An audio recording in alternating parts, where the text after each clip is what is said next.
Yeah, it's a fun name to have in the military. Oh, I bet it's not as bad as Wagner though. It could have been worse. You always got to look at the positive. There you Um, go. when were you in? 93 to 99. 93 to, was that a thing? Did you ever see the Wagner loves cock in 93 to 99 time frame? Uh, Okay, so maybe this is a GWAT thing only then. It was almost like that. You know that picture in World War II of I can't remember the dude looking over they would always draw on vehicles. His like nose would be hanging over something. He'd have yeah, his, it was like that, but every porta-john not his nose. literally it no, it wasn't even that. It was just every porta-john in Afghanistan or Iraq or wherever you were said Wagner loves cock in it. Every one of Okay. them. And if your name was Wagner, obviously that has second and third order effects. So Yep. that's unfortunate, but Awesome. yeah. So I just want to make sure. Well, I appreciate you coming on the show, man. I mean, for people that haven't heard your story, this is pretty wild that you summited Everest, went blind basically, and made your way down. And I want to get to all that, and I'm fascinated with mountaineering and stuff like that. And I read Into Thin Air back in the day when I was like in middle school or high school, and ever since I read that, I was just so fascinated with it. But you were also a rescue swimmer in the Navy, correct? hmm So let's talk about that. I mean, that's a pretty tough job on its own. That's a tough gig by itself. What made you decide to join the Navy and pursue a job that's, known to be difficult?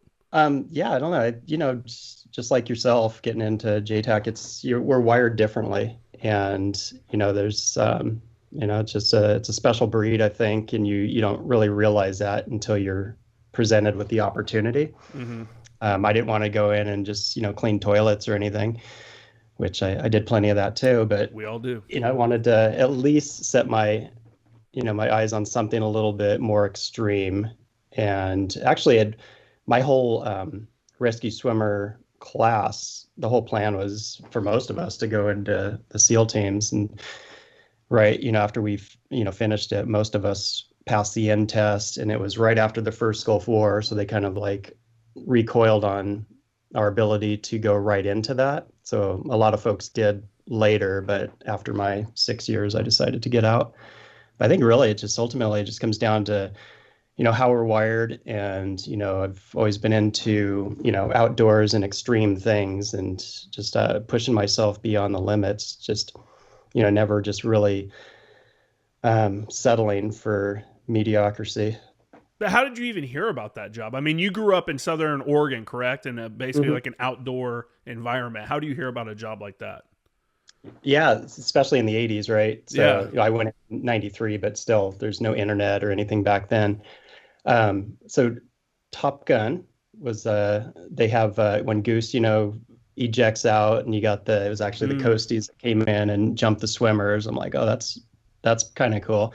And then back in, it's probably the same when you went in, you had like the book that you went through, and you looked at rates and different things and pictures, and then talking to the recruiter, they're like, oh yeah, just we'll figure that out later, and just go in now. And I'm like, yeah, screw that. Yeah, for So sure. I made sure to, demand the job that I wanted, and ultimately wanted to, go into SEALs, but, just didn't want to start there, and, had some good coaching from the recruiter once they actually knew I was serious. And then from there, just I had to wait like another like 6 months before I could uh, get that billet, like go into boot camp, and then, go right into air crew and rescue swimmer school.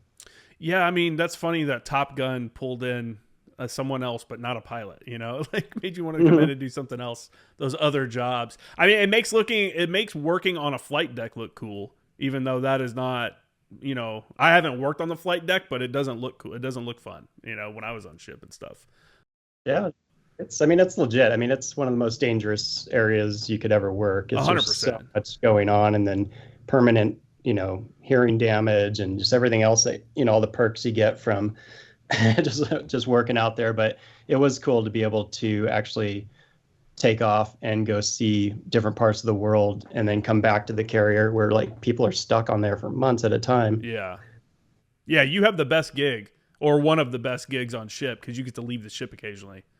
Right. Even if it's to fly to another ship or something like that, it's just getting out of that space. Like people may not, The only people that probably understand what that's like are people in prison, or something like where you just can't. There's no, I can't do anything. I can't leave. When you're Hmm. deployed, you're on that ship. And I remember getting off ship for an exercise and was able to.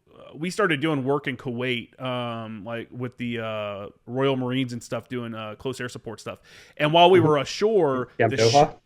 what's that? No, in the is it that? I don't know. It's the OP-10 or something like that. I can't remember what it is. They have it painted now because at some point someone accidentally bombed themselves on that OP. So it's like Oops. a big black, yeah, big oops on that one. But while we were ashore, the ship got tasked. It got pulled, and we stayed ashore and we just made the best of it and did work and stuff like that. And by the time we got back to the ship, like 2 months later, everyone looked like ghosts. Like it was just crazy how pale everybody was because we just came out of the desert. We were in Hmm. Kuwait and we went to Saudi Arabia and did some work there. And then Yeah. we flew. And so we're all like tan. We've been out on the OP and stuff. And we show up and everybody's like, you can almost see their organs through their skin because they're so I pasty. know, so pasty. Especially like the engineers. I mean, they're below deck. They never see the light of day. It's It's nuts. it's very easy to, I mean, and it's hard to like fathom this unless you're there, but it's very easy to not see sunlight for a very long time if you don't make yourself do it. Because if you have no reason to be outside of the ship, then you're never outside of the ship. You have to go, hey man, I should probably go outside for a little bit and get 20 minutes of sun today or something. It's like it has to be part of your like thinking and routine to like go get sun if you're, Yeah. someone that's indoors the whole time. And I wonder even today, just even when we were in, it was they just didn't, I don't know or care, but just, vitamin D and just the things that are so necessary for just, healthy and, a good mental health as well. Mm-hmm. Like you'd almost think they would force them to just get out there or at least, give them some vitamin D or something, some pills. Well, I know, I mean, the Marines they don't have anything else to do but train, but the Marines were pretty good about when there weren't flight deck operations going on, taking their guys up and doing PT on the flight deck, like running or Hmm. doing whatever.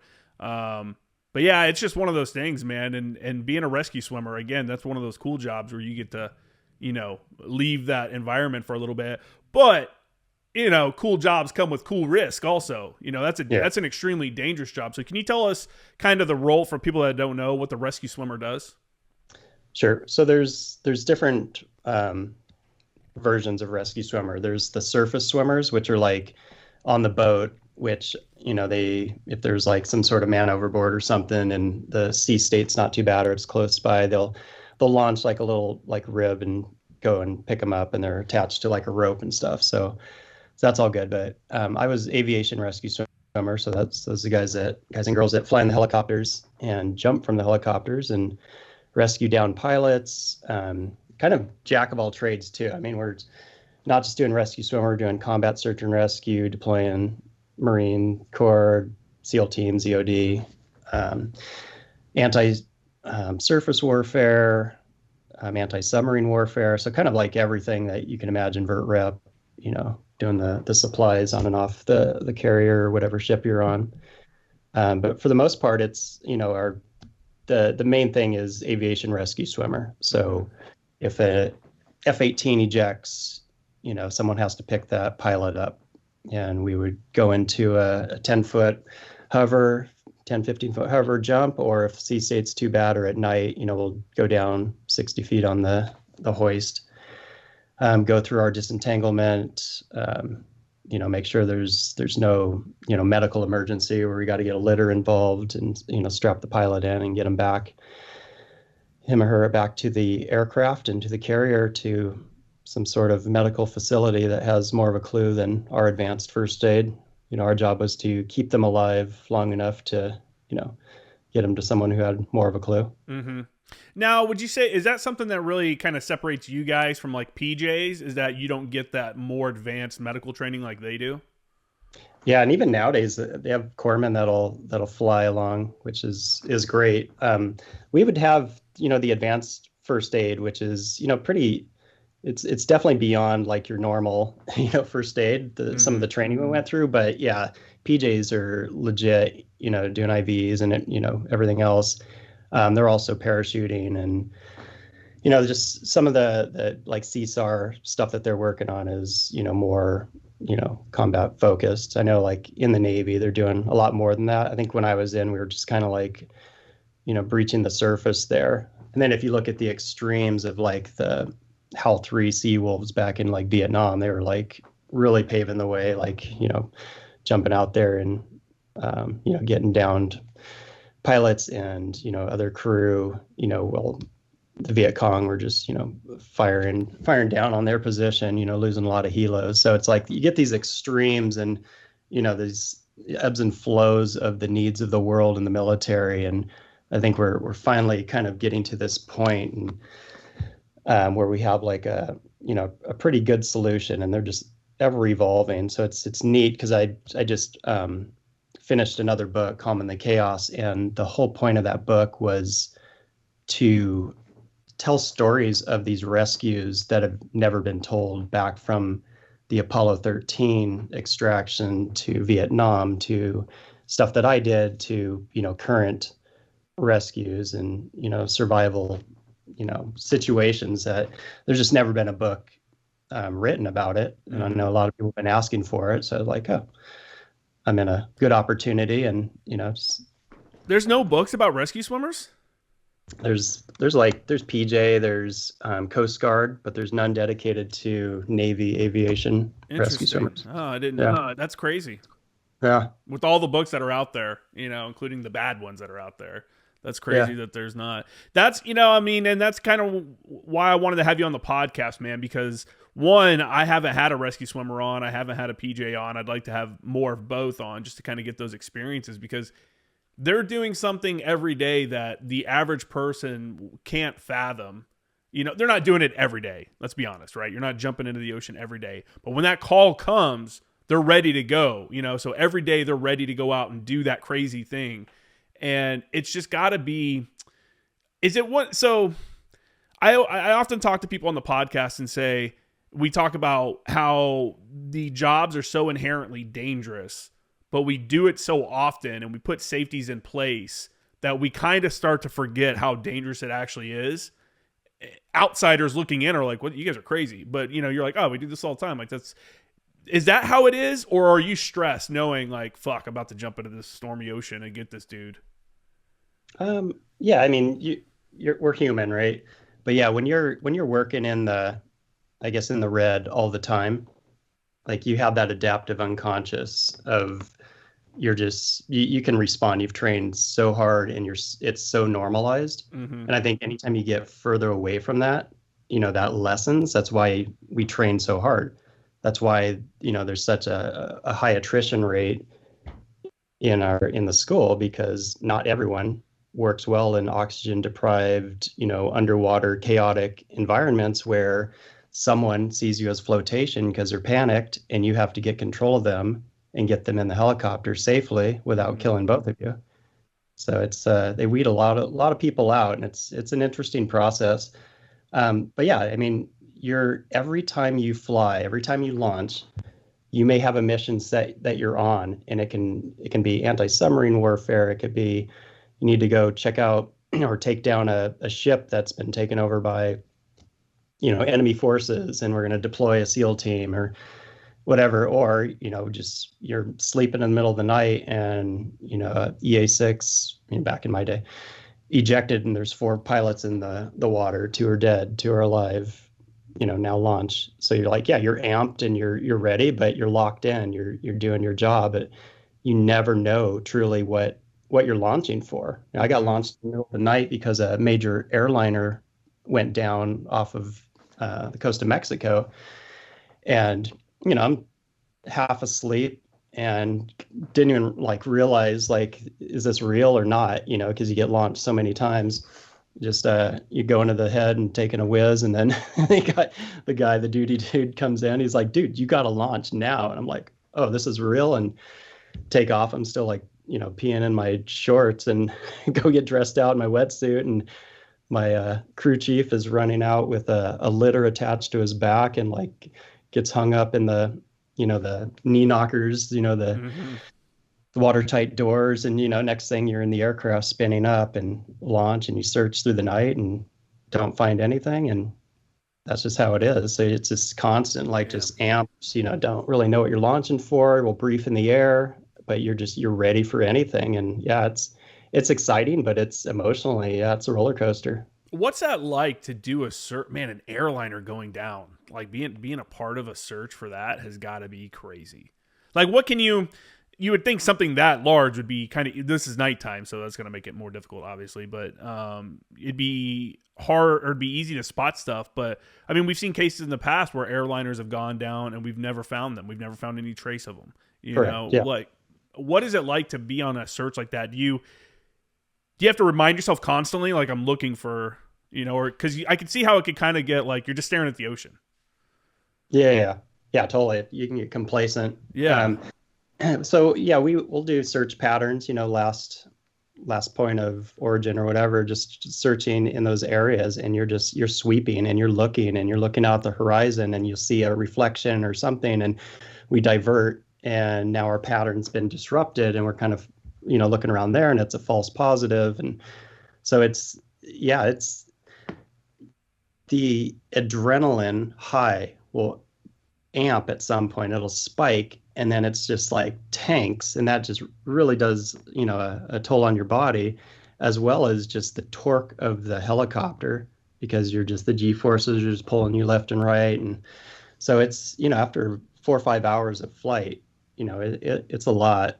And then it's if you don't get the rescue, or you don't, you just almost like you wasted all that time, and then you feel like, if these people died, and we weren't a part of that, we searched but couldn't come up with anything, or was it even a false, search and rescue mission? Did the aircraft just, go missing, and then it's, shows up, came off radar, came back on.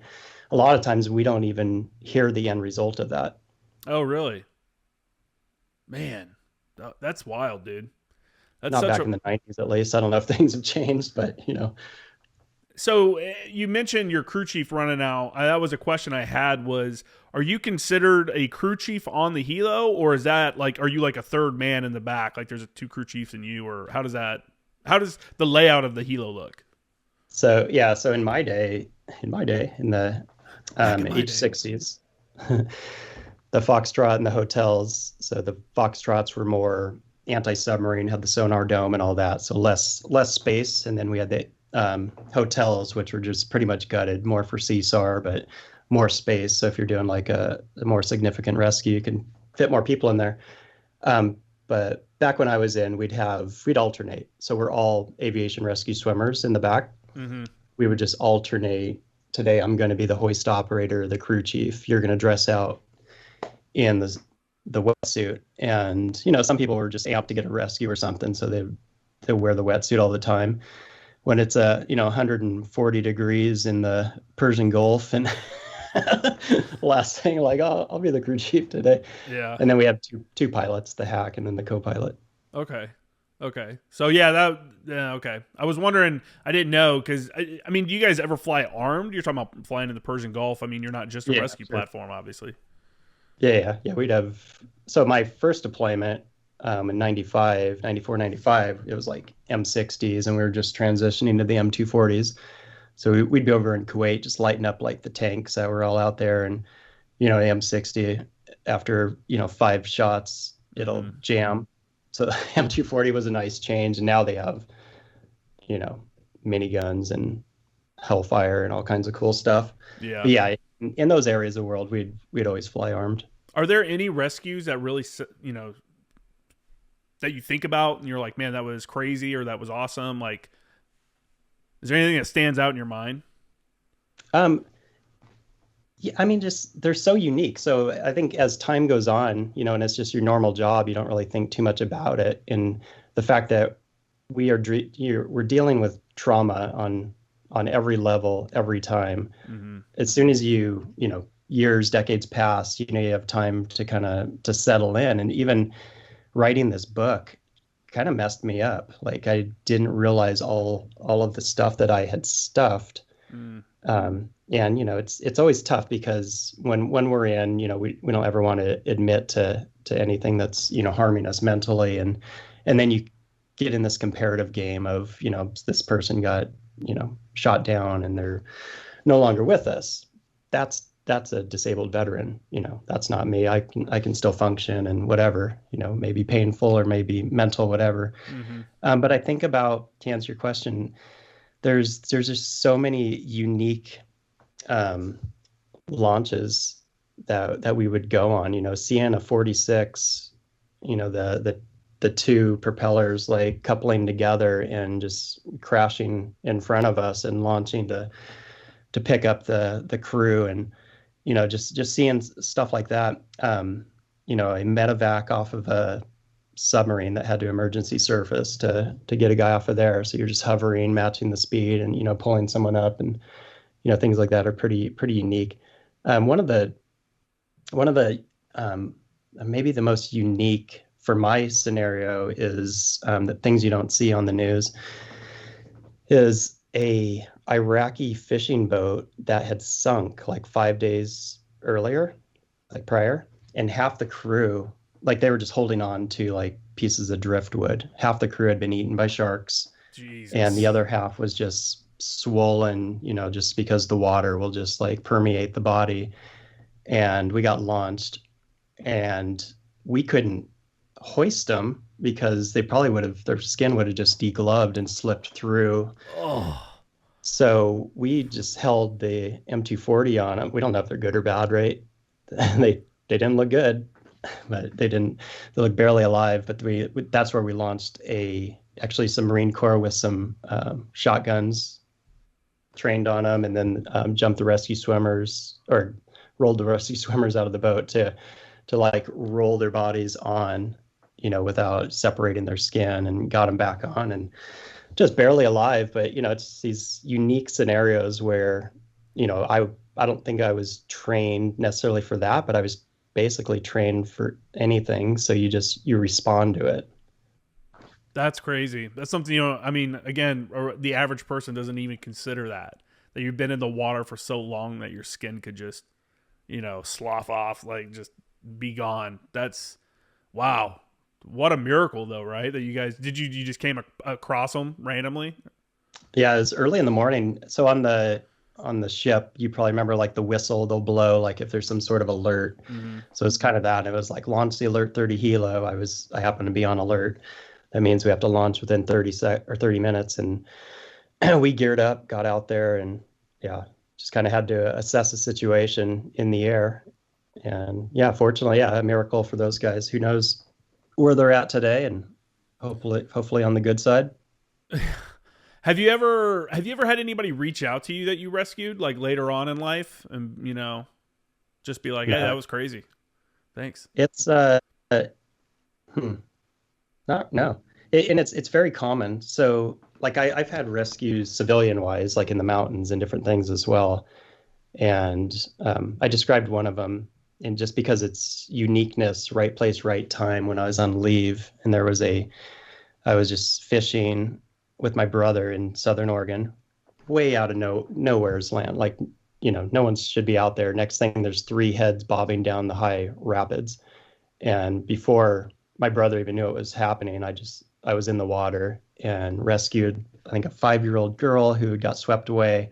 The mom jumped in, she couldn't swim, pulled her in, and then this like 80-year-old retired fireman who was a hero, but just couldn't keep up. It was pretty high rapids, and got them all in. And I was taking care of the older man just because his heart wasn't doing so well, and the mom just raced off with the girl. She was so embarrassed of her situation. Oh And wow. we find, that's pretty common. I do hear, like pilots and stuff, like they'll send like a case of bourbon or something. But yeah, for the most part, it's kind of, if you're doing it for that, you're probably in it for the wrong reason. Yeah. It's just more of an observation Mm-hmm. that I've heard, people like giving the Heimlich in a restaurant. It's just, you get in these embarrassing situations, and I've been in plenty of those, and that's totally fine. And just as you're leaving, I'll just say, hey, you're welcome.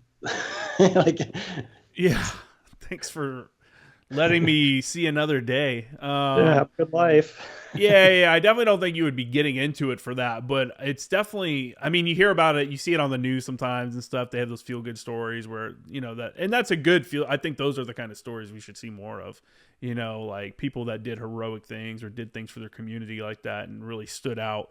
I don't know, man. That's just so crazy. Like at any time, you're sitting here pulling people out of the river, pulling people out of the ocean. I mean, I always respected our corpsmen and the different like medics and stuff that you'd run into, but I would never want that job because like what you said earlier, it's like different levels of trauma all the time, and no matter what your profession is, if you're in something where it's like, I don't know, it'd be like being a nurse or even a doctor. You have to start compartmentalizing all these like things where almost like what normal people would see as crazy trauma, they're like, that's just another day on the job. And I don't know if that's necessarily a good thing, like that you get to that point. I mean, you kind of have to, right, to operate at that level and do the things that you got to do.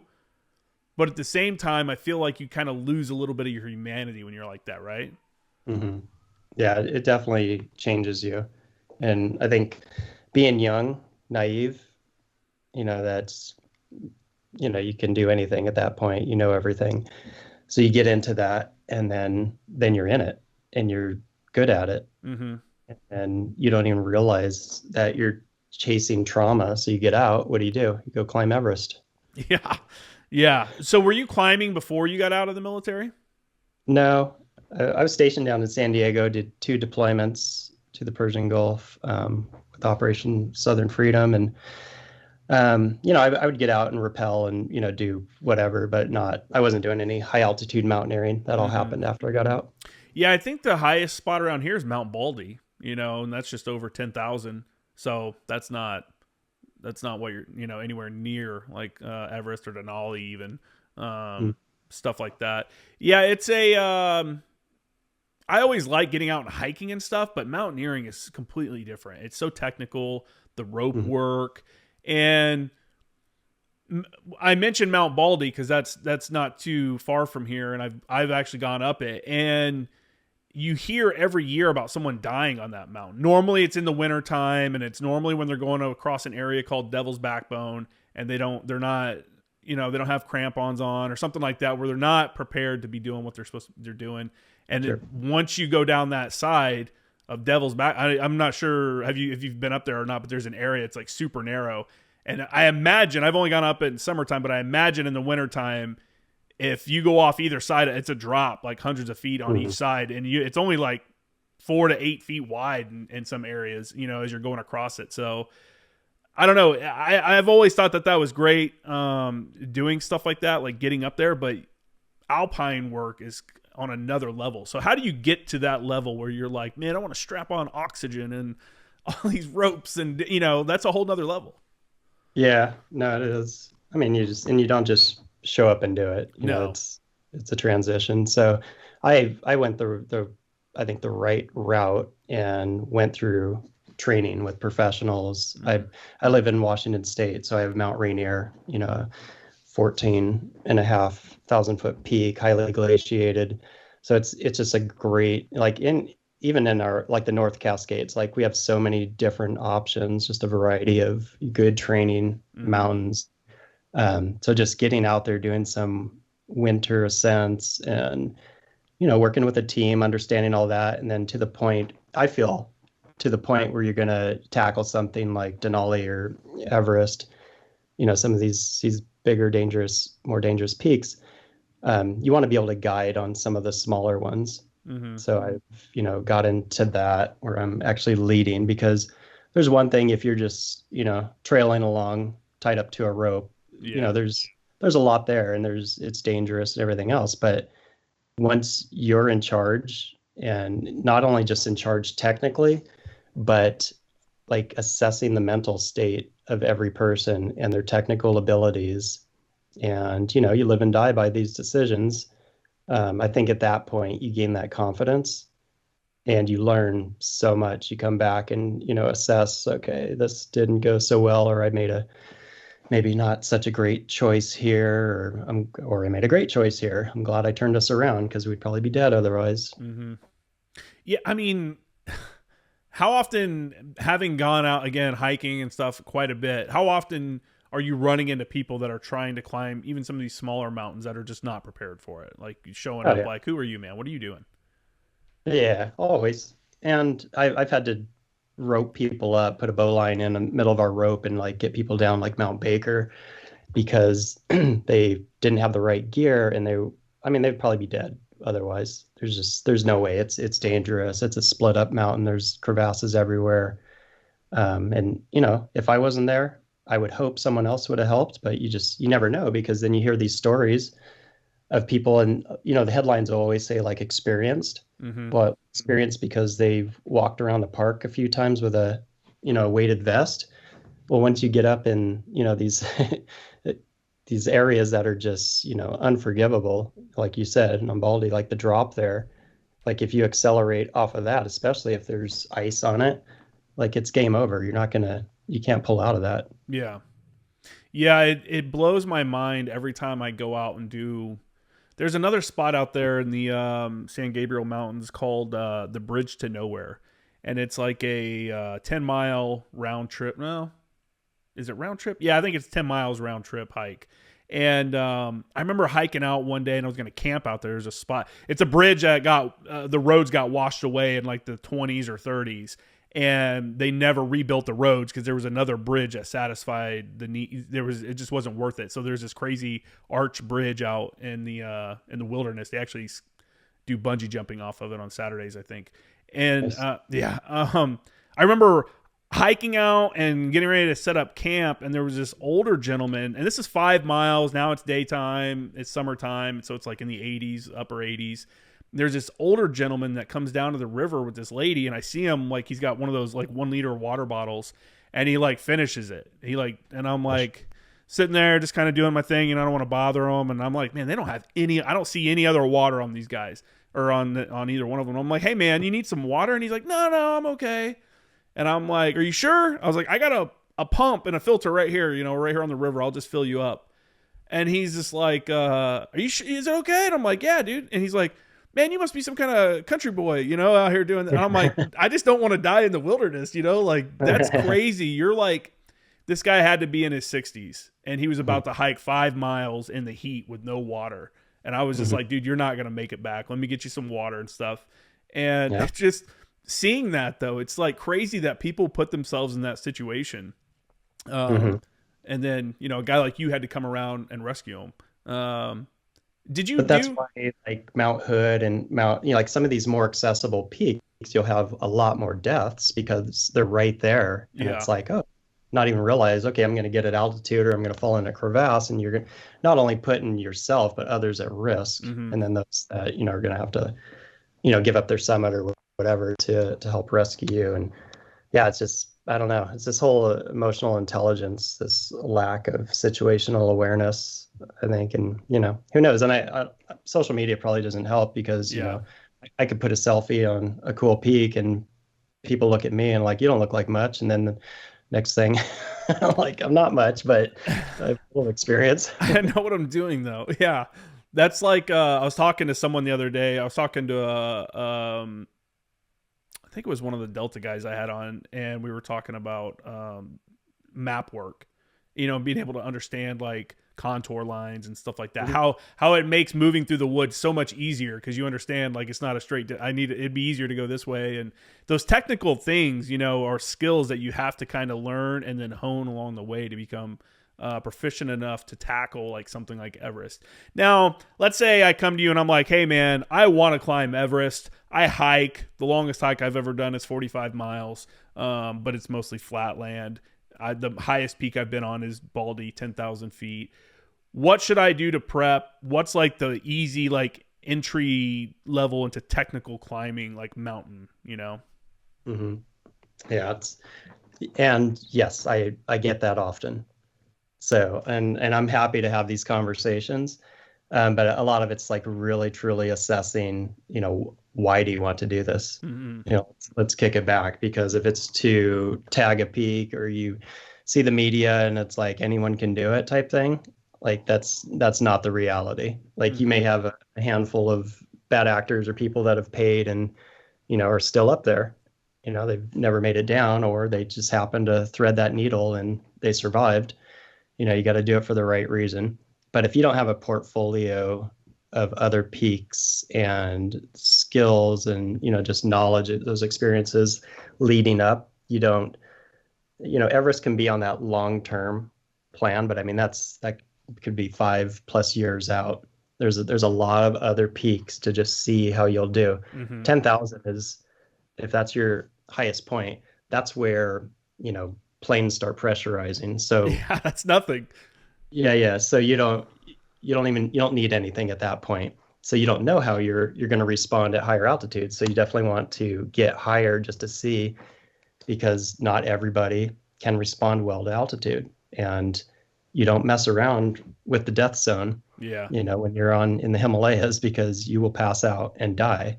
The reason they pressurize above 10,000 is because the pilots and everyone would just pass out and die. That's why you have oxygen that falls down. So, but if you're really serious, you want to do this, then we put together a plan. I think Rainier, Hood, some of these are really good first alpine mountains, in the Pacific Northwest. You just have a couple good options. Shasta in the winter can be good. Baker, Mount Baker up in Washington is great because it's not at too high of altitude. It's just over 10,000, but it's so split up with just crevasses and seracs, and just it's got all the obstacles for like a really good mountaineering experience, but not having to deal with the altitude as much. Hmm. So it's like that's a good starter going guided, really learning the skill sets, rope work, everything else. And then Rainier. And Rainier will, no matter what, it's a long couple days, and it'll tell you something about who you are and why you're there. And if it's not your thing, then you're going to find out really quick. I bring groups up all the time, groups of Navy SEALs and just other folks, former military, NFL players, and we reach a point where it's the reality sets in, and we have those conversations. And in most cases, we can get up to the top and back down safely, but sometimes it's not. It's a good day to live, and we turn around. It's a slugfest, something like that. You got to like just put one foot in front of the other and just keep going, right? You Oh know, yeah. and it's just so crazy, dude. It's such a wild thing to think of, climbing that high. You're talking about on Everest, the bodies and stuff that you'll see, because people may not know that no one can rescue you. You're at a level where every little bit of oxygen, everything matters, and every little bit of energy you have matters. You probably don't have the energy to rescue someone. So if you sit down and stop, that's is that exclusive to Everest? Are there bodies on other mountains? But we always hear about them on Everest, but I never hear anybody talk about it on any other like high peaks. Yeah, of course. Yeah, Everest is just gets the spotlight. Yeah. It's the highest peak, right? Yeah, yeah. There's bodies all over, and a lot of times if you can, it's tough because they will try to do recoveries. Mm-hmm. If you can get a helicopter up in certain areas, but anything that's above the death zone or the Karakoram in Pakistan or some of these areas, you can't. You're in survival mode yourself to then try to save someone else, or to recover a body. It's difficult, and it happens sometimes, but it's risky. And for the most part, if I'm up there, I made a choice to go up there. If I die up there, leave me up there. And it's kind of this rule that most climbers have. It's the people down below that will never step foot on one of these mountains that claim to have this knowledge. And I don't know, that's just a pet peeve of mine. If I'm not there, I can't really comment. Mm-hmm. Like, if there's a incident on Everest or some of these peaks, like the media, Today Show or whoever will call and have me on to be like that resident expert. And I don't know, I'm pretty disciplined about, I wasn't there. I can tell you about my experience, which is completely different. Yeah. it's what the body's going through, but I can't necessarily comment. And it would kind of be inappropriate for something that's so, if it's something that just happened, like you wouldn't want to comment on that and inject some Sensitive, kind yeah. of opinion that's, you don't even know the facts of what happened, of what actually occurred and stuff like that, Yeah, no, totally, because their family is just holding on to hope. And if I give that false sense of hope, or, either way, it Either could go either way, way, yeah. because it could be a miracle. Yeah, dude, it's so crazy. I mean, when you see that, like when you're climbing and you see like a body or something that's still there, is it always a reminder? Or are you like, man, this is? I mean, what goes to your mind when you see something like that? Yeah, no, it's definitely, I don't know. I have strong faith, I pray, and it just gives me a moment to just, pray and have the reality of this person had a family, has a Yeah, family, and they're missing this person, and they were going after their dream, and something outside of their control probably took them out, and that's unfortunate, but probably in a better place. And up on Everest, like the bodies are preserved because you're up there in the death zone, and just they don't really weather away. They just change color. But for the most part, they try to stash, out of respect, like the bodies. Because even when I summited, a famous Japanese climber died the day prior, and he was like stashed near the south summit. So, mm, but yeah, no, it's you walk by a tent. I'm walking through the Western Cumb at like 22, 21,000 feet, and there's a collapsed tent. I know there's a body in it. It's just kind of eerie, or going through the ice fall, and Sherpa are carrying down a wrapped up body. And yeah, it's sad. It definitely makes you question your motives. And I think when you're in those scenarios, it'll never happen to me, mm-hmm. type of thing. Like, I've made good choices in the past, but we're all human, and a Yeah, single avalanche could just take you out. yeah. I mean, when you're doing stuff that extreme, it becomes a game of experience versus luck, right? Good luck, bad luck. You Sure. know, you're playing the numbers at some point.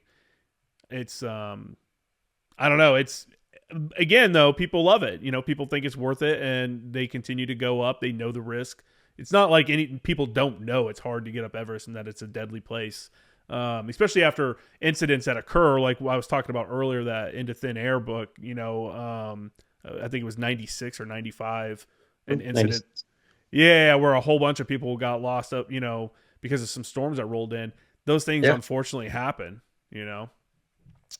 And even like, what was the year 2015 and 16, it was like back to back years on Everest where the mountain was shut down because the first year, the massive cornice overhanging the ice fall, which is super dangerous, just broke loose and like encased like 15, 16 climbers. Sherpa, just boom, dead. The whole time I was there, I'm looking at that thing like that thing's gonna break loose at some point, because that's just how the world works. Then the next year was earthquakes Hmm, that just rocked the place. And that's right. yeah, I mean, yeah, you're right. I always say you train for the things within your control, but you have to be ready to respond to the things outside of your control. Mm-hmm. And your head's always on a swivel. And when you're at high altitude, it's amazing how slow motion life is, and you Mm-hmm. have to react in that. So yes, some people might get lucky and make it to the top and back down. Whereas something goes sideways, you have to be, you have to have the ability and awareness to be able to respond. Yeah. When it seems like, when you're talking about high altitude climbing, that's not something you casually do. That's a lifestyle, right? Can Mhm. you can someone really aspire to go climb Everest when they don't even live in an area where they can climb that often? I mean, I feel like to even get to that level, or not even Everest, maybe even say the top 10 highest peaks, any of them, you have to Mhm. build up to that. I mean, how do you do it? I mean, you place yourself in an area where you can constantly be honing your skills, right? Mhm. So I Yeah. guess so it has to be a lifestyle. You can't just say, "Hey, I'm going to do this," and then train for the next year and then go try Everest. People do, and it's amazing, and I don't know how they do. You can't train for the altitudes. I mean, you can just pull that piece out anyways because there's nowhere in the world except like the Himalayas and Karakoram. So you Yeah. can get in a hyperbolic chamber and try to fake your way through it. But if you're not getting the steps in and the elevation with a heavy pack, if you're doing that in a gym, I don't know how people do it. I mean, just the short answer, like I have the luxury of having so many different options, and Hmm. that's what inspires me. It's not about, tagging a top and whatever. It's It's your good to have. lifestyle. Correct. Correct. Yeah, it's good to have those goals that are, pretty audacious. And if you don't achieve them, that's fine. At least you're working towards something, Yeah. not just, sitting on the couch. But yeah, I don't know. There's people like in, I don't know, in the South and stuff. There's Florida where the highest elevation is like below sea level or Yeah. whatever.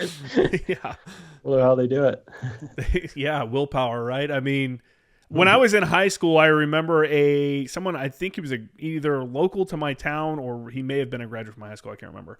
But he had climbed Everest and he came as a speaker.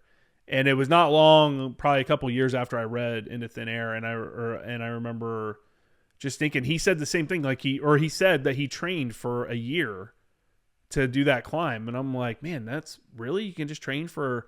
I was thinking, like, what did you just get on a stair climber every day for like a year and just put in, get those quads going or what? Like, My gosh, it'd be so boring.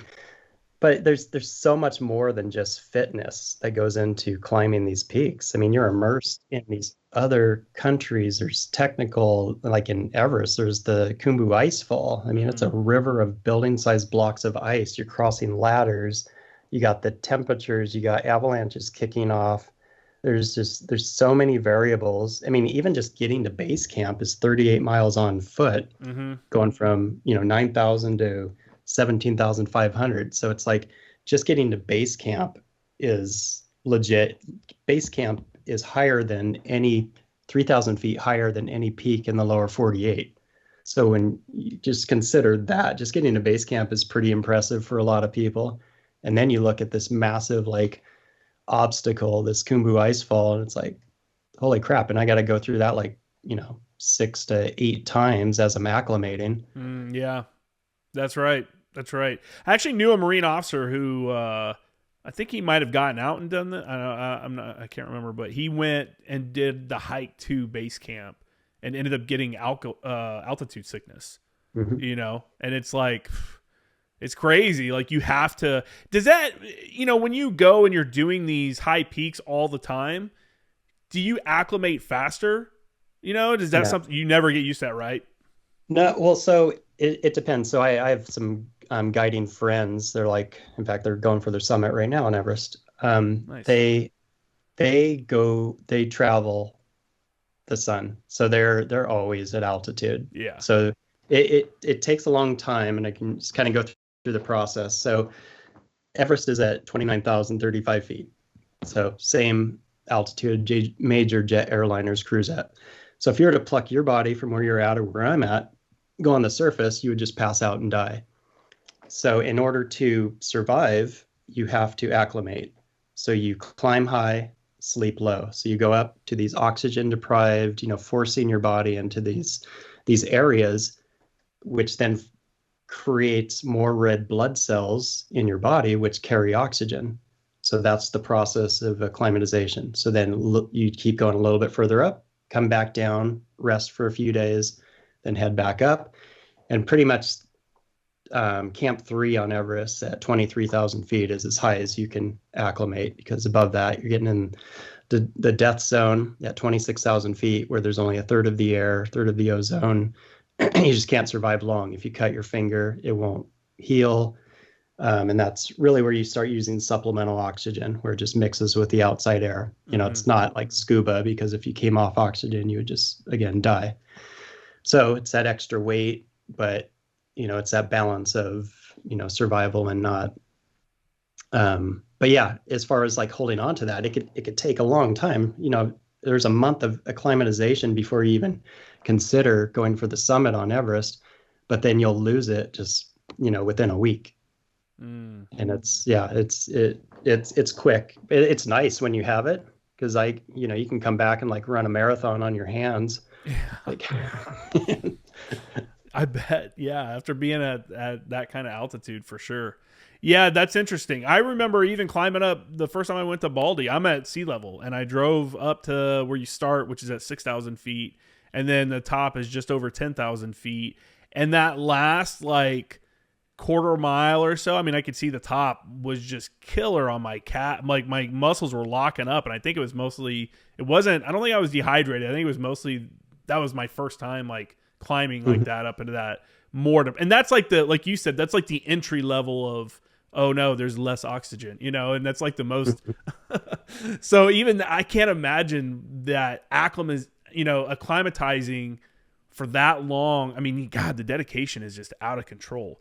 Now, let's talk about, the trip and the planning and stuff like that. I think your whole goal was to do the 7 highest peaks on the 7 continents, correct? And that was just one of those 7. yeah. Yep. Yeah, exactly. And at this point, I had been on Denali, um, Kilimanjaro, Mount Elbrus, which is in Russia, and then Everest was my 4th. Yep. Is that obviously that's a dangerous one. What is the most technical climb right now other than Everest? I mean, Everest, it's not the most technical, right? Because we have people that can just come off their couch and a year later climb it. It is possible, hard but possible. But they're all very unique. Denali is up there, but it's kind of similar technicality. Hold on. Allergies. So Denali is, and I've climbed Denali 3 times and never summited. So that's the one that's, oh wow, I snowboarded it once, but always good decision making. Like I was pinned down at high camp at 17,000 feet for a week, and yeah, we got within 1,000 feet on a summit attempt. One guy got blown off the top from another team, so we were searching for his body, but they still haven't found him. So we made a good choice, come back. But it's one of those things. So that one, there's sections of it that are pretty technical, but it's more the weather that's just so unpredictable. Yeah. And you just got to make good choices.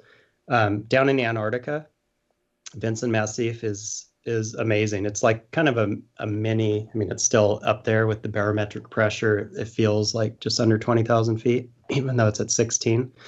But it's very similar to Denali in just the length. You're pulling sleds, carrying another 70 in your pack. It was negative 70 degrees when I was on the summit, so it's a little chilly. A little cold. But yeah, they're all unique. And Everest, it definitely has its technical sections. I mean, you're climbing up Lhotse Face, which is the 4th highest mountain in the world, and it is a straight up ice climb for a couple miles. So if you fall, it's game over. You're sliding forever. What makes it maybe safer is that we fix lines. So during certain areas, even on in Antarctica and Denali, we'll put fixed lines. So that's where you have like an ice screw or picket, and you connect the rope for a section of it, so that you can then have a harness and clip into that rope. So if you fall, you only fall to the next anchor point, theoretically. Yeah. So on Everest, you pretty much do that from base camp to the summit. There's some sections that aren't, but you're definitely one small step at a time. And you have a sender or a Jumar, which is like this device that has backwards teeth on it that cuts into the rope, or doesn't cut the rope, but snaps into it. Yep. So yeah. But yeah, as far as most technical, I don't know. I always throw Denali up there just because I haven't been to the top yet. Won't ever, but that's a part of my story. And sometimes you can just keep trying to hammer something out, and then you realize like I'm good, like I'm alive, and there's probably a reason that I'm not at the top. And I've seen it. I'm like, it's like right there, which is like my kick in the nuts, right? But yeah, still a good day to live. Yeah, you can't be ambitious when you're doing stuff like that. You gotta playing it safe is the way to go. Especially, yeah. I mean, it's just like you said, it's just such a dangerous area, and anything can happen. And if something, someone else on another team gets killed or gets, doing that, I don't know. It's just so many things that can go wrong or alter what your plan was for your climb and stuff like that. Now, when you're planning for these 7 peaks, do you plan them out strategically? I mean, I assume like there's got to be some kind of weather. Some areas are better to climb on certain times of the year. So how did you plan that out? And were they building on each other, or how did that process go? Yeah, sort of. Some of it's opportunistic. Some, it's financial. There's, looking at, sponsors and just the timing and the team that I'd go with. So yes and yes. There's the southern and northern hemispheres. So opposite times of the year are better for like Aconcagua down in Argentina, or Antarctica, Vincent Massif, or Kilimanjaro, where is, flip it around. And so you could do like our summer for some of the northern hemisphere ones, and then like in February, and even down in Antarctica, I went down in like November. I summited the day before Thanksgiving, and then we had a little Thanksgiving dinner down at base camp. Nice. Now, as you're climbing up, the thing is when you're climbing up Everest and you're getting to these different camps along the way, it's not a normal camp. You're not hanging around the campfire and like chilling and stuff like that. You're mostly in your tent, right? Mm-hmm. Yeah. How do you fight becoming like lethargic, or like sitting there and your legs and stuff tightening up from all the work it's doing, and like being ready to go from sitting there all day and acclimating to now exerting an immense amount of effort to get to the next spot?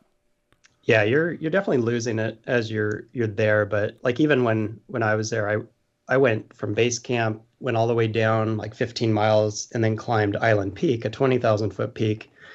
So getting these other experiences, getting out, walking a mile outside of base camp. So I'm not just sitting around and making a call to my wife, or doing like a Skype or something to my church, or or sponsors.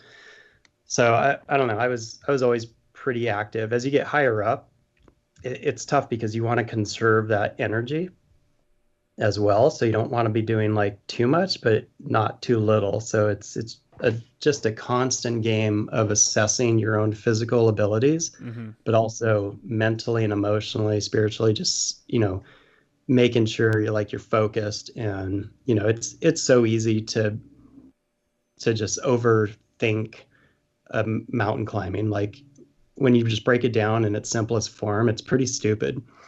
It's like, there's this mountain, I'm going to climb to the top, and then I'm going to come back down while my family's at home and I'm missing them and everything else. It's, yeah, being deployed and stuff in the military, people get it.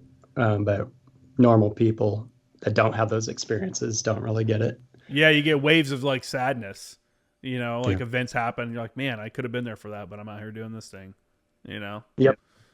That's for sure. So, most people, when they go and climb Everest, they're going in like, they have a guide, they got the groups. You went by yourself though, with your Sherpa, right? So let's talk about how that came about, and your descent, or your ascent, getting to the top of the mountain. There was no traffic, because you always hear about that, and you always see the photos of like the line of people waiting to get their photo at the top and then start their way back down. You somehow made it into a period where there weren't other people there. So let's talk about how you got linked up with a Sherpa, what they do. Can you explain that for people that don't know, and how you got lucky enough to be able to climb with no other, traffic in the way? Yeah. I don't know if that's luck or not, but Yeah, well, depends on working out. So Sherpa are the local people that live in like Tibet and Nepal. I was on the Nepalese side, so flew into Kathmandu and then up to Lukla and then on foot from there. I have been in the Pacific Northwest. A lot of the guides are here or in Colorado, and just one of the guides that goes up at least to base camp and some other mountains around the world happened to go to my church, and just had the conversation. And then we're able to figure out the logistics and get connected with Pasong and some like cooking. And I was basically sharing resources with RMI, which is a major guiding company, like with Dave Hahn and some of these famous, amazing guides up there. So it was pretty good. But for the most part, I didn't want to go as a guided group, just being a part of like a large group. Like I had plenty of experience and, wanted to be, I don't know, a little more pure. And I actually wanted to try without oxygen, but my wife said no. So happy wife. That's crazy, man. That's crazy to even consider that. Yeah. I sort of ended up without, but we'll get to that. Yeah. So I got my wish. But yeah, no, I got connected with Pasong and we're still like close friends, just a good dude. At that point, he had 2 summits, young dude. And yeah, it's just amazing. The Sherpa are just so, it's just they're basic. They have their basic lives, and family is so important, and their faith is important to them. And it's just, they'll give you the shirt off their back, and just really, really cool. Like I always recommend like just go into base camp or even any type of trek around that area and just be immersed with Sherpa just to get to know them, and just really cool people. What was the other question? I mean, I've only heard good things about those dudes, and everyone obviously like what a wild job. Did they ever travel to other places and climb, or do they just hang around? They're like, I'm at Everest. Why would I go anywhere else? Oh yeah, I've tried to get Pasong out to go do Denali and Rainier and stuff. It's hard. It's easy for us to get there. It's really, really difficult for them to come back here. Like I've sent all the paperwork, talked to people in the U.S. diplomat, whatever over there, and I don't know. That's crazy. Maybe at some point. Yeah, I know. That's wild. You think that'd be? I mean, those guys are world famous, or famous amongst their own people and amongst climbers that go in that area. Some of those guys. There was one the other day, like a week or two ago. I think he just summited, and that was like he set the record for the most summits by a Sherpa or something. I think it was like his 39th or something. Times. 29. That's nuts. Yeah. That's so crazy. You were talking about considering doing it without oxygen. How many people what's the percentage of people that summit without oxygen? Yeah, it's extremely low. And that's naivety too. I mean, I don't know, it's just one of those things. And, you got to watch ego and pride. And luckily my wife, Sarah, checked on that. Yeah, that's wild. You mentioned also the Tibetan and Nepalese kind of routes. Which one is considered the harder route? I mean, is there one that's harder than the other? I know there's some are easier to do because that it's more diplomatically easy to get a pass to go on, right? Yeah. Nepal is such a poor country that their major part of their GDP is the tourism, so they'll always figure out how to make things work to get their money. Tibet's not so much, so it's more difficult to get in. Plus, I haven't done Tibet, so again, back to my earlier comment, but I know plenty of people that have.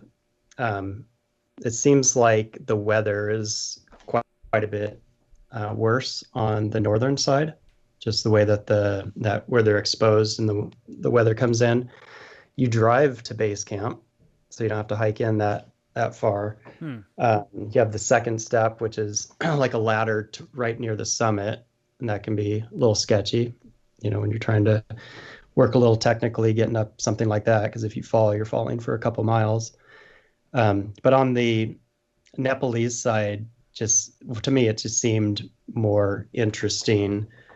And I've heard that it is more difficult just from a technical perspective, just because you're going through the Khumbu icefall multiple times, going through the Western Khum where there's like 5 ladders tied together with this bottomless crevasse. I see those photos of that and I'm like, what are they doing? They're climbing over these crevasses on a ladder. That's insane. Genius, huh? I know, like back in the day, they would bring like logs and like try to like throw a log across. Like that's so crazy. Like in the Pacific Northwest, where they're spinning on the logs with their spikes. That's what I would say. That thing just spins. I don't know how you'd anchor that thing down. Yeah, who wants to be the first guy across? The anchor rope on the other side, like. paper, rock, scissors. It's something like that. You talk about the icefall area, and it's ever changing, right? Because it's so even if you go back, it's not going to be what you remember. It's going to be like a completely different obstacle, correct? Yeah, every time I went through it was different. So they employ like they employ like 5 icefall doctors, they call them. So Sherpa, that's all they do. They don't really go above that. Every safe day, they'll go through and reroute, or fix the route. I went through and it looked like a bomb went off at one point, like totally different. Ladders are just like broken, but then kind of tied back together. One day you might have to like ice climb up, a 50-foot wall, rappel down it. The next, that whole thing's gone and you just walk right through. Mm-hmm. So, I even like these little pyramids had collapsed, on the way up. I went up and coming down like, this is different. And even one of them, there was like 4 ladders tied together, and I was by myself a lot. Like I went through this like by myself, and crossing this ladder, you have like ropes that are anchored on the other side, so you can connect into that and like hold it like for the stability. Well, that thing, I was halfway across, and the whole anchor came loose. So I was just like freestanding over this crevasse where I couldn't even see the bottom, and I remember just laying down and on it, and like crawling across. Like there's nothing glamorous about mountaineering by any means. It's a crawl, whatever, to get across. It's all survival. That's wild, dude. That's like something that would happen, and I'd be like, you know what? Maybe not. Maybe I'm good. Maybe I'm right. I'm not smart enough to recognize the signs. You just have to you have to put that aside and go, you know what? It's okay. I almost fell into a couple 100-foot, thing where no one would have ever found me, but it's fine. Totally fine. It's fine. We'll just come up tomorrow and do it again. It's cool. Yep. Yeah, you mentioned you have to go through it multiple times. I think that's something that people that don't really know much about Everest kind of understand is that as you're doing that acclimation and you're going up, you're going down, you're going up. What is, from the time you got to base camp to the time you made it to the peak, how many days were you on Everest? From base camp? Yeah. So the whole expedition is 2 months. So you figure it took a little over a week to get to base camp. So then the remaining portion of that is there, and that's a month of acclimating. That's going up, touch camp 1, come back down, sleep for a few days, go up, bypass camp 1 or sleep there. I slept there. It was Easter, and I watched The Empire Strikes Back. I had a little mini nice laptop, and then went up to camp 2, touched it, came down, and it's just kind of this yo-yo until you go up, stay a night at camp 3. And camp 3 is on this, that's where you see the tents on the side of the cliff, the ice cliff, that are just anchored in there. So if you don't want to slip there.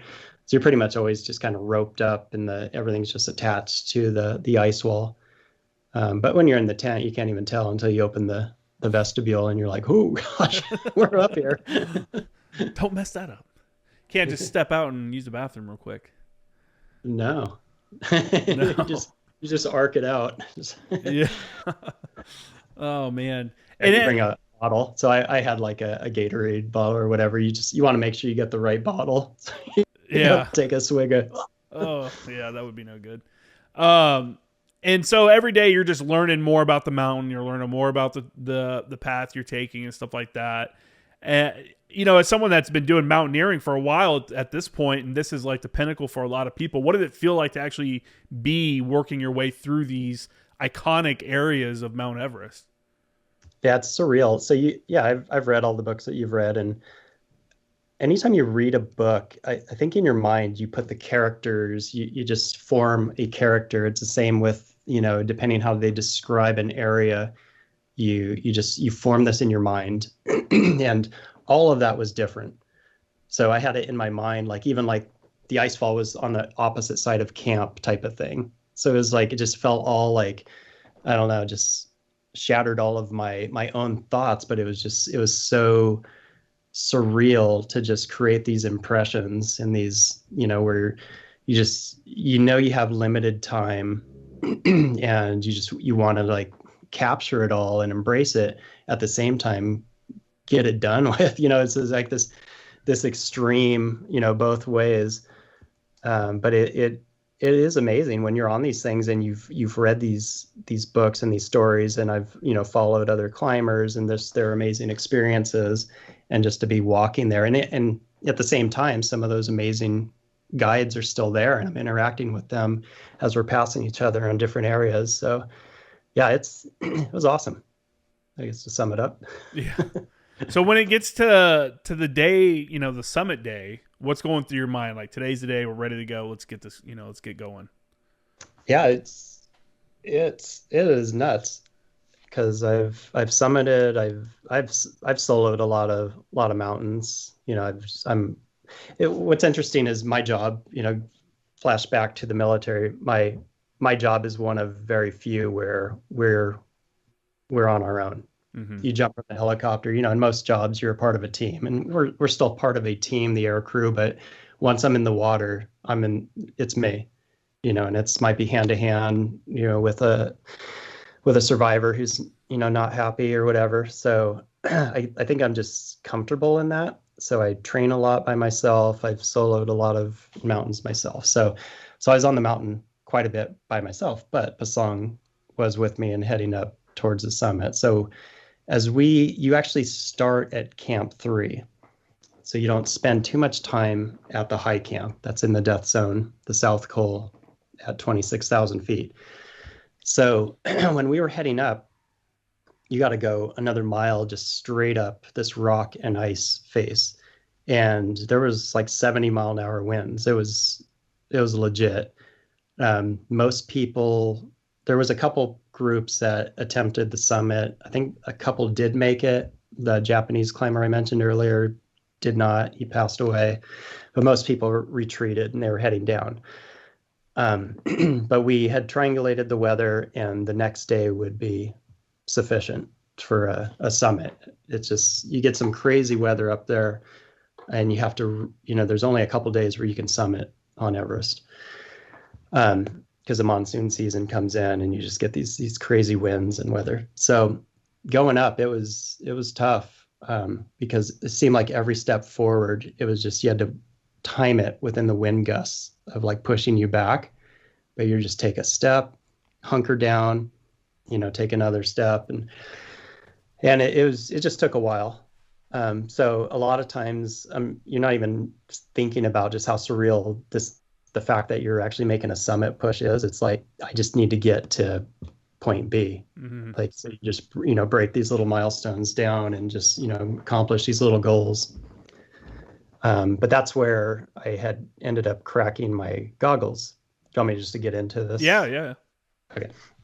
So I got about, I think it was like 1,500 feet above Camp 3. So I'm still on this ice face.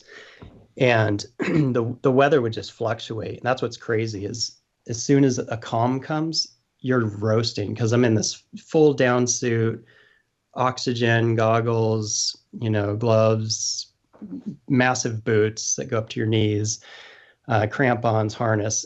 I'm attached to this rope.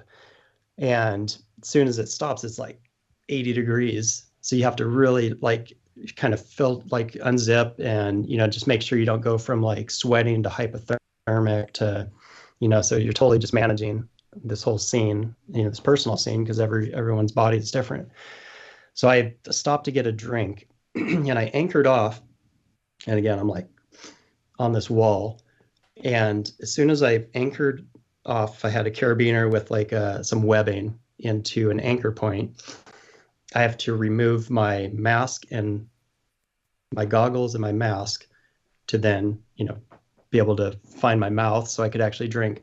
Well, as soon as I'm there, my foot slipped off and my goggles released from my hand because I had put them around my wrist, and they're gone. They're heading down the mountain. I'm like, crap, because you don't typically bring extra goggles. Like I will on I did in Antarctica. Well, now I will, but in Antarctica and at different places. But it's not usually because you're gonna lose them or whatever. It's because they freeze. So you just alternate goggles so you can have like a less frozen pair on.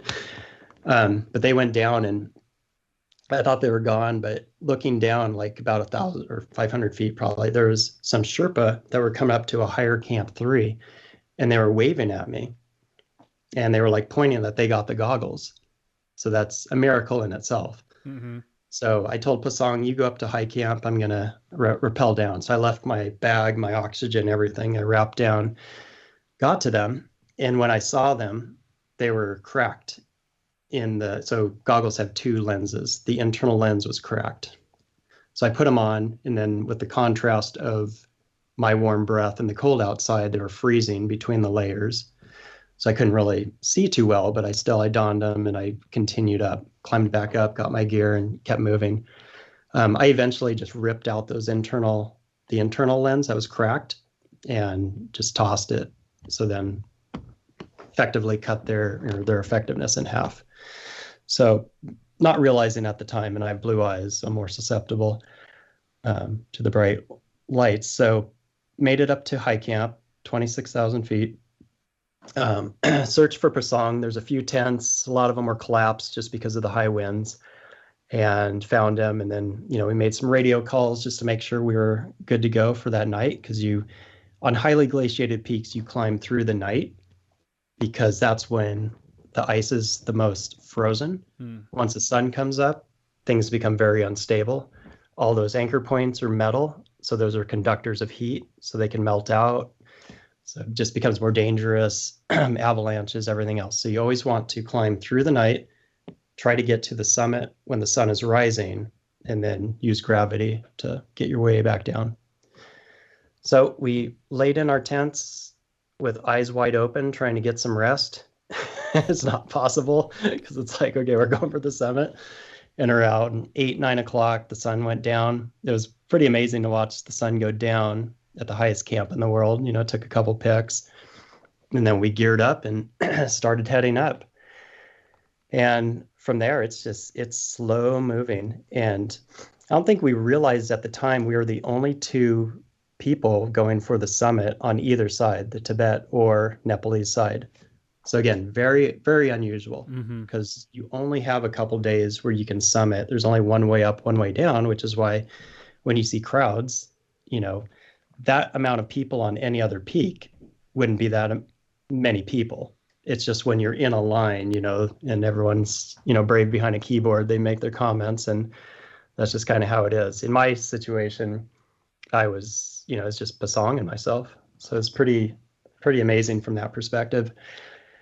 So heading up to the balcony. So if you read Into Thin Air, there's a lot of stuff that happened there on the balcony with deck weathers and different people.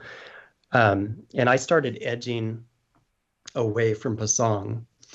And, we're not roped together. We're on the fixed lines. And I got to the balcony at 27,500 feet about an hour before he got there. So I waited for him, just kind of hung out, and it's pitch black, but there was like an electrical storm way in the distance below me. Like it was just again, just amazing. I'm at the highest point. I'm the highest person in the world at this point, and just trying to take all this in. And he eventually showed up, and he let me know he wasn't feeling well. So, and he said he ran out of water, and I'm like, okay, here I have extra. So I give him some water, and he throws up. I remember just saying, keep it, like you need this. And we had a conversation at that point. I figured we were done. If he's sick, we need to get back down. So we had that conversation. He's like, no, I'm fine. I just needed some water. And, he has more experience on Everest than I do. So again, you live and die by the decisions. You make those decisions with the information you have at the time. So we continued. Went up to about 28,000 feet, which is where it starts getting more technical. And that's where he tapped out. He's like, I'm done. Like I'm going to head back to the balcony, which is, pretty close. And he's like, I want you to continue up. And I'm like, no, if you're sick, we need to go down. So we had this conversation at 28,000 feet, and I'm weighing out things like, how am I doing? I felt strong. I was doing good. How's the weather? The weather was no wind whatsoever at this point. So typically the wind will stop during the middle of the night and it'll kick up later in the next day. So completely calm. Most importantly, can my friend Pasang get down? And he's like, no, no, no, I'm fine. I'm gonna wait right here. And he, without hesitation, he pulled out an extra oxygen bottle, buried it in the snow right there, and he turned around and walked down to the balcony. And I turned around and started moving up the South Rock step. He ended up not waiting at the balcony. He went all the way down to high camp, which he needed to do. He might Yeah. not be alive otherwise. So, but that's the situation. So in that moment, it was the right choice. So I continue up and um, get up about halfway to the south summit, and I look out and I see that perfect pyramid being cast, that shadow of the sun rising behind the highest point in the world down over the Himalayas. It was just, I took my camera, my video camera, little handheld, and captured that. And I just posted that on Instagram. That's what I posted on my summit day, which is May 15th. Um, just an amazing thing, but my camera just froze after that. And I wasn't able to unthaw it for like a couple of weeks. I was so grateful that I got that, because it was just to be in that moment and to see that I'm so high up, in the death zone, 5 vertical miles up, and just, can after that just put it away and continued moving. Got to the south summit, which is degrading because you actually drop down and then have to climb up to get to the base of Hillary Step, which is, like a 40-foot rock climb. Mm-hmm. And usually a point of contention, because you're up there, and if there's a lot of people, there's only one way up, one way down. You got to wait. Yeah. There's no one there. So I just kind of bounced up that. And then there's this area called the Cornice Traverse, which is, it's a couple feet wide and is literally a 2-mile drop on each side of you. So 2 miles onto the left into Nepal, or 2 miles to the right into Tibet. It's like you have these options. But I just kept moving forward, and at that point I could see the true summit. And it's a lot to take in. Like, you can work your whole life for something, and then it's there, and it's like, I don't know, everything's moving so slow, but it's so fast at the same time, where you cannot process it. Yeah. And knowing now, 13 years later, I still haven't processed it, and I probably never will. But then just taking those final steps was just insane. You're just there and you're looking around. You can go no high. I could go no higher on this earth than I was at that moment. That's wild, man. And you got to do it alone. That just still blows my mind. That opportunity is something that, I mean, there's probably only a handful of people that have gotten to go up and experience the summit by themselves. So in the Himalayan database, so they're very adamant about capturing the data of who climbs in the highest peaks. I haven't checked lately, but I'm one of 2 people to have ever had the top to myself completely on a given day. There's probably more. It's just documented. There's 2. Yeah, you bring that up, that database. I don't know if it was in that book or I read it. I think I might have read something about it in like Outdoor Magazine, but I remember they were saying that there's like an old lady in like the village that would keep the record of no one actually summited unless she said that they summited. Like, she was like the record. Is that still the case, or how does that work? I mean, how do they confirm that you did it when you were at the top? Yeah, she was still around, but she passed away just a couple of years ago.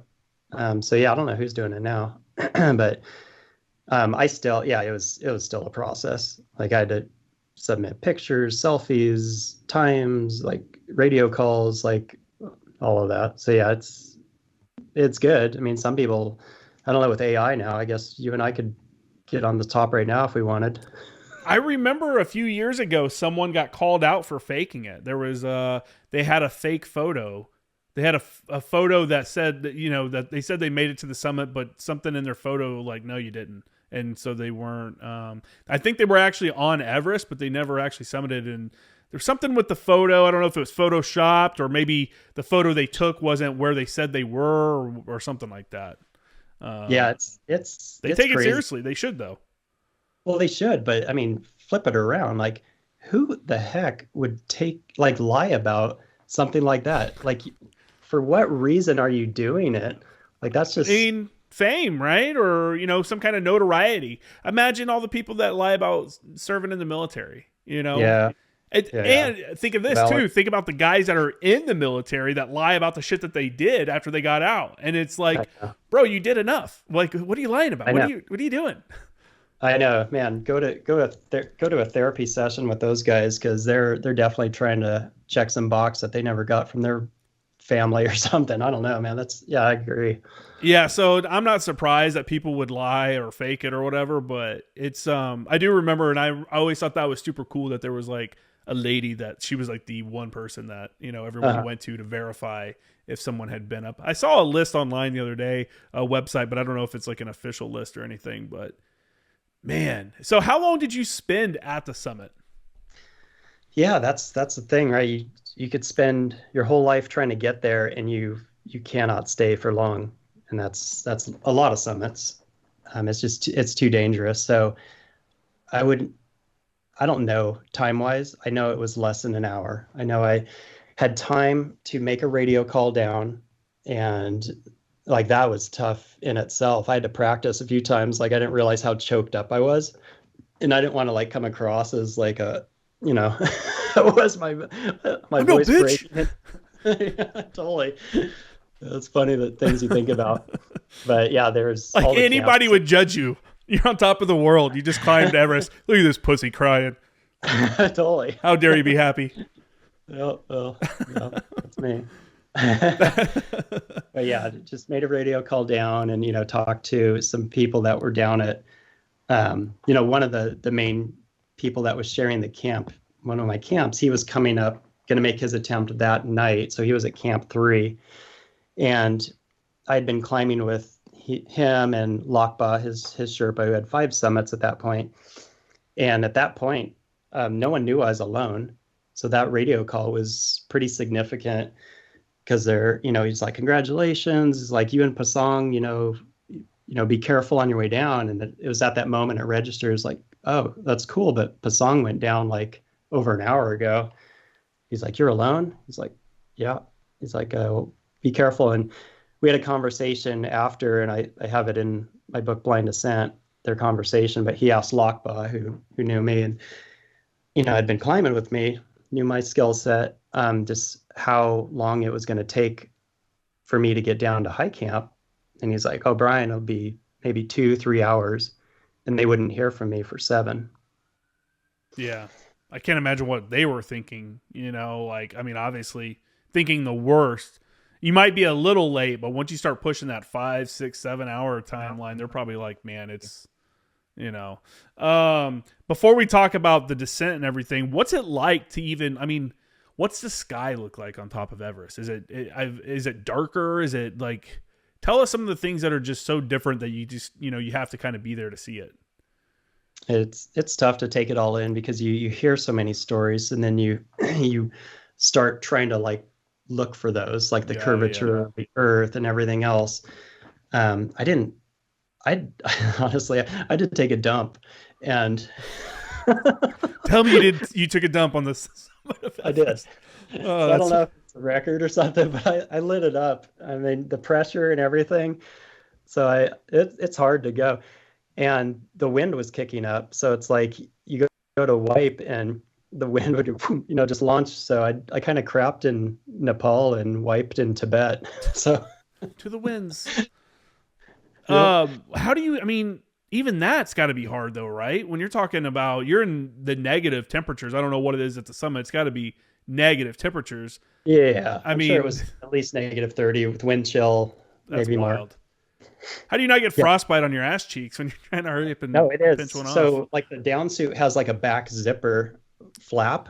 So I was like holding that up because it was cold, and I didn't want to lose my butt cheeks. I don't want to lose anything up there. But it's tough. And then the zippers freeze, and it's like you're just trying to, I don't know. It's almost like, oh, I don't even know if I wiped efficiently. I'll figure it out later. Use my ice axe. Chip it off. Chip off these dingleberries. Right. That's hilarious, man. That's so wild. It's such a awesome thing. I can't imagine what that was like. At the summit itself, is there what kind of marker is at the top? Yeah, there's a lot. There's like pickets and flags, and because it's, in, Buddhists and everything, there's a lot of prayer flags and these, white silk flags. Mm-hmm. So it's, yeah, you're at the top. Like you take those pictures, it's like boom, it's right there. So yeah, it's neat. And there was bags, like these yellow bags of like additional like rope and stuff. So like they had left some supplies, I think, just in case, and some anchors and everything. I remember not because the wind gusts were they were kicking up. You could definitely hear them come up over the ridge. Mm-hmm. Like I didn't want to get necessarily launched off the side because it's kind of this overhanging area. So I remember like not wanting to get too close, and looking over. And so I never really looked over into like the Tibetan side. I just kind of sat and got a snack and some water, like right on the kind of the safer downward side. That's crazy. That's so. It's just so crazy. You're sitting there like, oh, having a snack. I'm the highest point in the world. No one else is higher than me right now. Like just taking it all in. I mean, that's wild. But as we know, no mountaineering trip is over until you're back down. That's only half the trip is going up. That's what people like to remember. But the trip down can be as dangerous, more dangerous. And obviously yours didn't go great. So let's talk about that. You decide, all right, I got everything I needed. I got my selfies. I took my radio call. Got a snack. Time to head back. What's going on now? Yeah, it's tough because you kind of want to stay forever. It's like you don't want it to end, but it has to. You have to have that discipline. And when you're by yourself, you don't have someone else going, "Hey, we got to go now." Mm-hmm. And in a lot of cases, like if I'm guiding on Rainier or something else, I am that person. So I guess I know when it's time.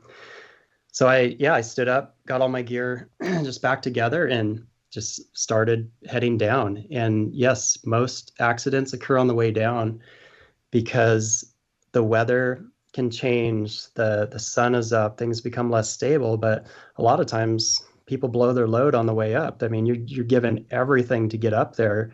You've went through the night. I had been climbing from the morning prior to that night, so I'm at, I don't know, 20 some hours at this point, never getting rest, other than just laying down in high camp for a couple hours, but no sleep. So I started moving down, and about, I don't know, 10 feet into it, everything just went completely white. And I just remember just dropping down, grabbing the rope tight, the fixed line that I was attached to, and assessing the situation. And I'd went snowblind. So because of the crack in the goggles, the exposure in the death zone, as soon as the sun banked off the ice, it fried my cornea.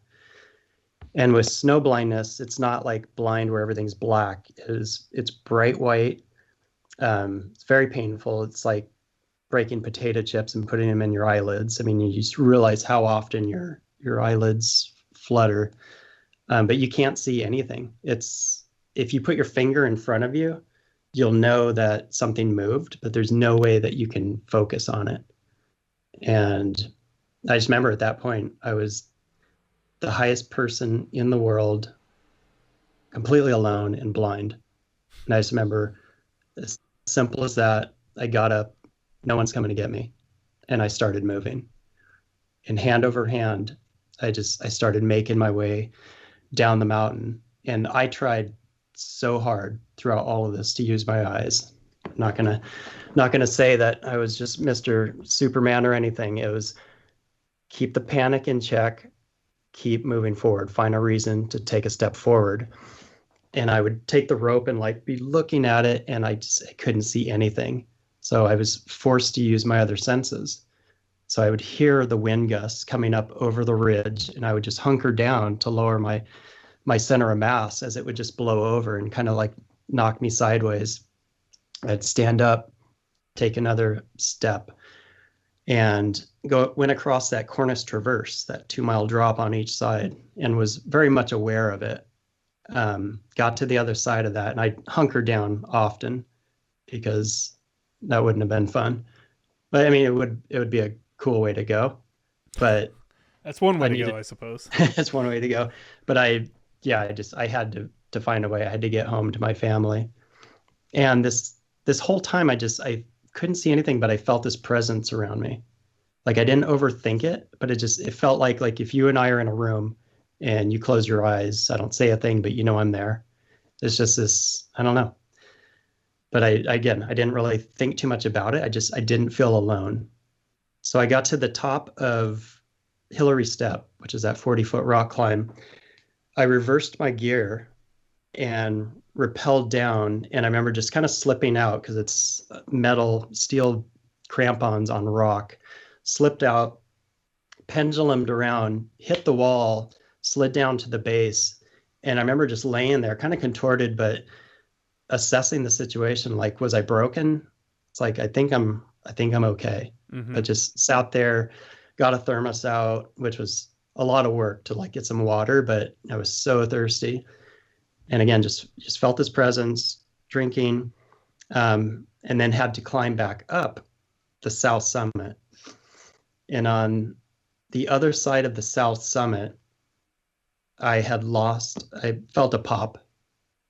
You mentioned earlier, pop. It's never a good sound. My crampon actually came loose and fell down the south summit, Oh the shit. direction I was going. And I'm like, I have to get that. Like I can't get down without it. So I put my left foot down, gained purchase, right foot just slipped out, and I was head over heels, just falling, just completely.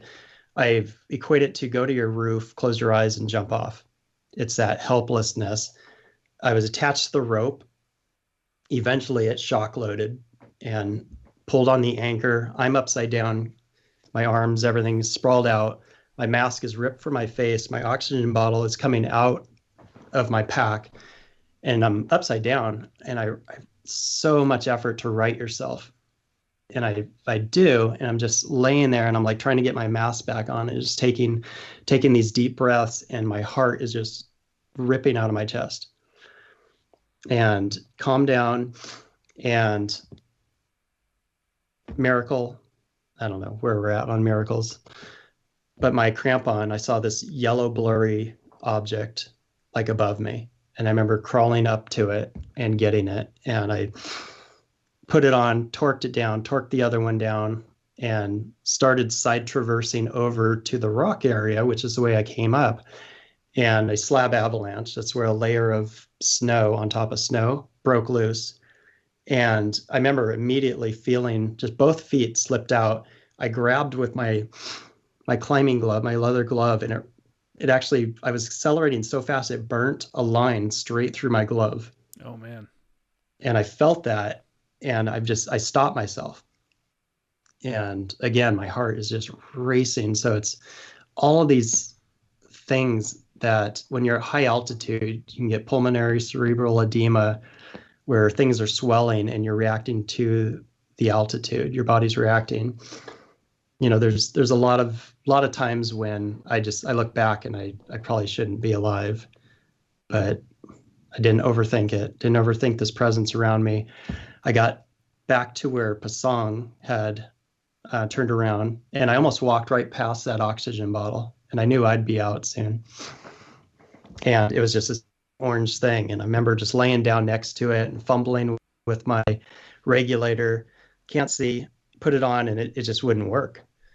And tried for a little bit, can't troubleshoot forever. So I don't know why to this day, but I put my other oxygen bottle, got that one working again, still had some air in it. I put that other 15 pounds in my pack, and I start walking. So I don't think I was looking for more exercise, but it's just, you get in the state of mind of, leave no trace or whatever. I have no idea. So I got to the balcony and where Pasang should have been. And I remember like calling out for him and nothing. So I assumed he went down. So I remember getting to this point, I felt this wave of happiness. Like I got through some pretty sketchy stuff up top. I'm lucky to be alive. Now it's like 20 pitches of rappel. I'll get down. I'm gonna make this. So I reverse my gear, start rappelling down, and a few minutes in, my mask just sucks into my face. And I remember just ripping it off where I had run out of oxygen. And typically, if you're on oxygen and you run out in the death zone, you're not going to survive. At this point, I had been climbing for 33 hours from the day prior to this point, completely blind, just completely done. And I'd been trying so hard to do it on my own. And at that point, I dropped to my knees and prayed, and just very simple, God, I cannot do this. Like, please help me. And at that moment around the world, my wife felt the need. She didn't know where I was at that point, felt the need to pray for me.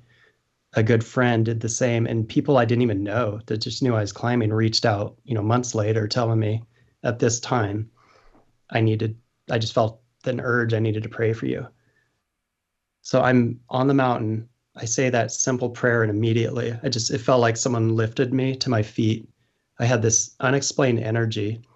And the first thing I did was tried the other oxygen bottle, and I got a positive flow. And I remember taking like 5 deep breaths, and just the air, it was like fire in my veins. It hurt. It like burned. I remember physically it burned. And I remember thinking, I'm alive. And a second ago, I don't think I was going to be alive. And I can't overthink this. I put on my gear and I just started rappelling as fast as I could, which was super slow, and just stumbling over rocks and everything, and got into like the last quarter mile, and just kind of like in a daze thinking maybe I did die, and just thinking like, if this is heaven, this sucks. And like out of nowhere, Pasang hugs me. He walked the quarter mile. He's like, Brian, you alive? And he's like, I'm so sorry I leave you. And I'm just like, oh, don't worry about it, dude. And just kind of chilling. We get back. It's all good. Stumble over the rocks, and like I'd collapse in the tent. And I threw my camera to Pasang. He's like validating pictures. I'm laying there on, fresh oxygen, getting some water. And I pretty much passed out for, I think it was like 14 hours. My eyes were completely glued shut. I still had to get down. It's still 2 days to get down and across the ladders, everything else. Another day until I could talk to my wife. But I was alive. I wouldn't regain my eyesight for about a month and a half, and lost 20 pounds, had black eyes. Definitely had the worst phone call in history to a spouse. Oh yeah. Down at Camp 2, and borrowed someone's, had them dial not even that, had them dial her number on a sat phone. And I just said, she was all excited. I'm like, yeah, I just soloed the summit and I'm blind. And then it cut out. Yeah. And I wouldn't be able to get back to her for another day. So it's like, oh no way. That was all you said, and then it cut off. Oh my gosh. So worst phone call to spouse ever. But yeah, just very blessed, and just really witnessed a miracle. Just how did you, like, it's so crazy to think like you're rappelling down. When you get to the bottom of a rappel, what do you do? Just start reaching around, like trying to figure out, like grabbing for the next rope, or yeah. I mean, that's so crazy to even think about. It is, and it's a good point, which I don't always talk about, because of the downward pressure. So how the fixed lines are, so if you have whatever type of anchor points, it could be through ice, like a hole in the ice, could be an ice screw, could be a picket, could be, whatever's holding it in place, some sort of rock piton or something. The rope is long rope, and it might have some sort of hitch that is attached to a carabiner. So as you're coming to it, I have 2 devices that are always attached to the rope, so that if I fall, I'm still secured. So I'm coming in and out of one. With a locking carabiner, when there's 50-mile-an-hour gusts and it's freezing, those things get icy and they're really hard to open up. And if you get too close to that anchor point, your full body weight times whatever, because of gravity, it's almost impossible to get yourself off. So I have one hand feeling the whole way down. As soon as I get close, then I start the process. And there was a few times where I did get too close and I was pinned on it, had to climb back up. So it's a lot. So yeah, there's not a lot of areas where you're completely off rope. Hmm. Yeah, and that honestly, that was a one of the factors of why I did continue up.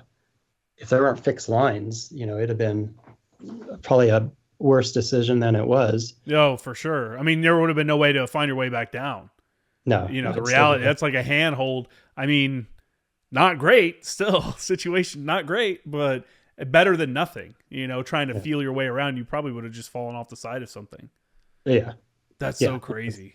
It's When so exposed up there. when you got past that high camp area, what was it like trying to get across these crevasses and stuff? Because that's people. I mean, it's again, if you haven't looked into it, really look into it because it's wild. These crevasses are hundreds of feet deep and open up constantly, open and close. Like you can easily fall into one and it closes. No one will ever know that you were there. Kind of deal. So how were you navigating through this kind of terrain without being able to, at this point you have other people, which probably helps obviously, but still. Yeah.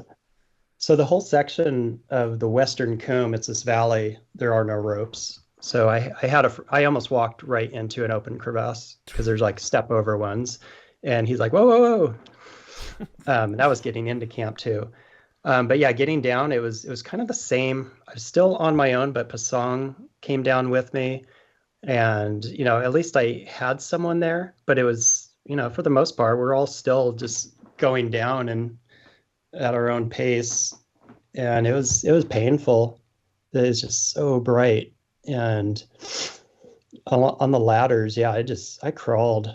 It was ugly. I don't care. Do what you got to do, man. I mean, dude, it's so wild. When it happened, it happened suddenly. You explained that kind of thing happened suddenly. Did you know what it was, or did you think you might be having some kind of other medical emergency and like, oh shit, I'm stroking out?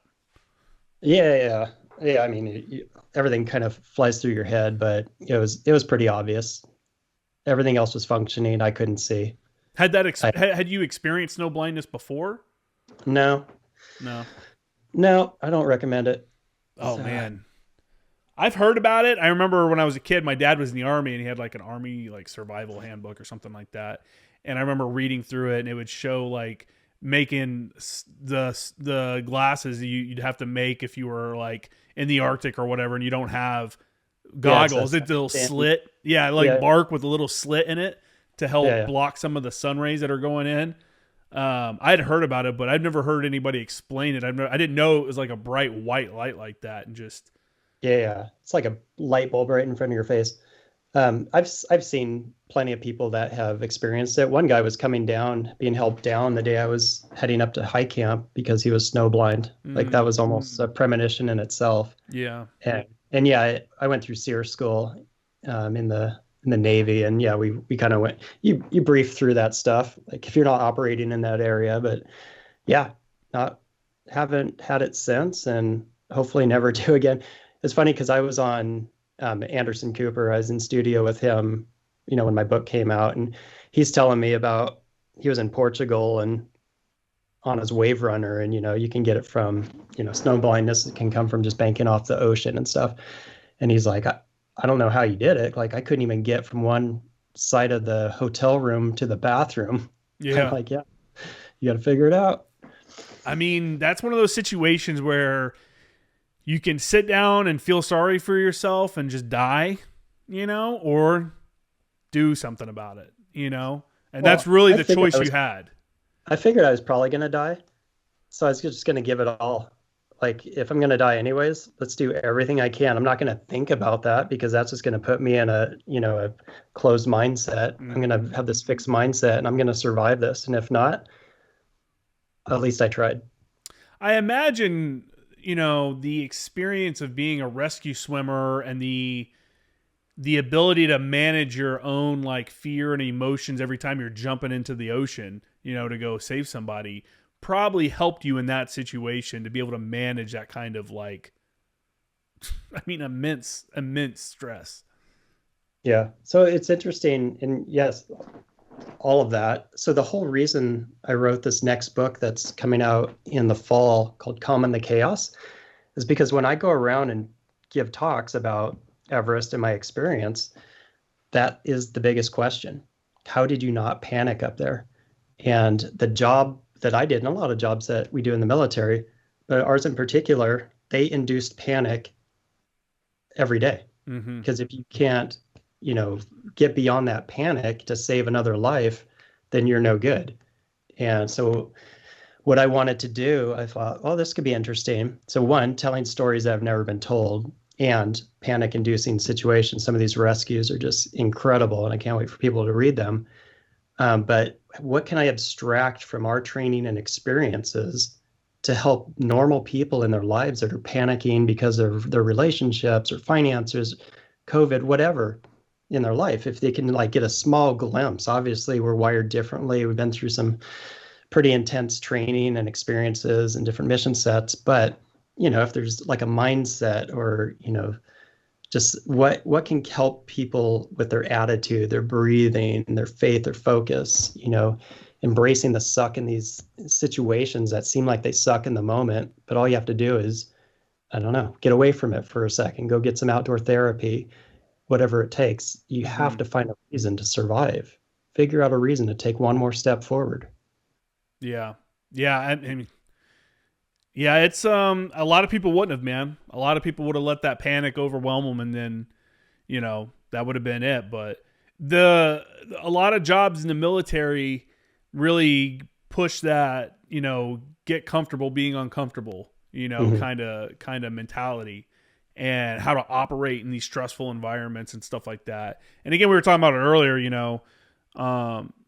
sometimes we don't realize how prevalent that really is, like how much stress we're actually under until, later on, because it's constant. It's like, it just becomes the norm. The stress is normal. So yeah, I mean, oh man, that's just so wild. I just can't believe it, like a miracle, it really is one of those things. It's just like, it's hard to believe that if I met you somewhere and you told me that and you didn't have like actual proof, like photos or something, I'd be like, okay, man, sure that happened.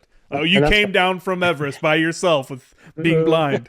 You know what I'm saying? Like, oh yeah, no, there's plenty of geniuses out there on the information superhighway that'll, criticize or whatever, as if whatever, what as does if they were. anybody question your account of it? Oh yeah, of course. Well, People yeah, I guess ridicule me for one being having faith, one for having large adventures, one for being in the military. It doesn't matter. You can't please everyone out there. And there's a lot that want to chalk it up to my military experience as opposed to the miracle. And my answer to that is I would love to be able to take credit because I tried. I reached a point where I could not, and I can't explain otherwise, cause and effect. I reached out, I felt that presence. People were praying for me around the world, and I witnessed a miracle, and I'm here. That's good, man. I mean, hey, that's your thing, dude. That's who am I to question what what enabled you to do that? If that's it for you, then that's it. Like, it's so, yeah, I hate people that are just kind of like that, but you're going to get that, right? You're going to get people that just hate on you for whatever reason, anything different. Or are people in the climbing community kind of snipey? Are you sure? Are we sure he made it? Are they always like fact checking each other? Is that, I mean, how is that? How is the community? Is it more embracing or is it more like bullshit? Prove it. Oh yeah. It's a small community. Yeah. So we all kind of know each other, and we know the ones that you would question. And it's not like you're alone on the mountain. Like, even though I'm alone above the death zone at that point, there's people at high camp, everything else. And so now for the most part, no. And there's a lot of accountability. It's the ones that kind of like squeak through, you get those bad apples. It's stuff like that's always going to happen. There's always a 10%. When you got back and you're recovering from this, how long was it before you went and did your next, high altitude climb? Yeah, kind of one of those things where, is should I not ever do this again? And I don't know. It's one of those things I needed to get back in the mountains. Mm-hmm. The best therapy for me was getting back there, because this is just another layer of PTSD. But getting out there, doing Rainier, leading up there, and actually ran into a whiteout. It was almost like similar, like, okay, and I had to turn people around. Yeah. But later that year is when I climbed in Antarctica and down in like Patagonia, Chile and stuff. So, so yeah, I obviously took time so I could regain my eyesight and just kind of process everything. But there's life before and life after Everest. Did you ever consider hanging up your crampons and, not doing it again? Yeah, of course. Yeah. And I don't know. It's just at a point, it's tough because it's climbing, at least mountaineering is very like military. You have the camaraderie, you have the gear, you have the adventure and the missions that you're doing. And it's a lot of work, but it's a huge accomplishment that not many people will do. Yeah. And, when you get out of the military, it's like you'll jump on a grenade for someone and next thing you're sitting at a desk doing like a normal job. It doesn't equate. No.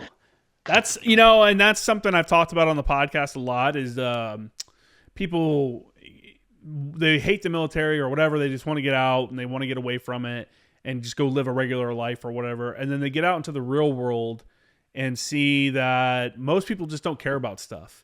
And there's not really any kind of, in the military, everyone's working towards a goal. Your unit has a goal. There's a task coming up. There's a field op. There's a deployment. There's something you're working towards, and you're all working together in your section or whatever it is to be the best at it, to be better at it, your job, and, to come and, perform, right? And then when you get out and you go into a job and you see people that just don't care, and you're like, this is crazy that no one gives a fuck.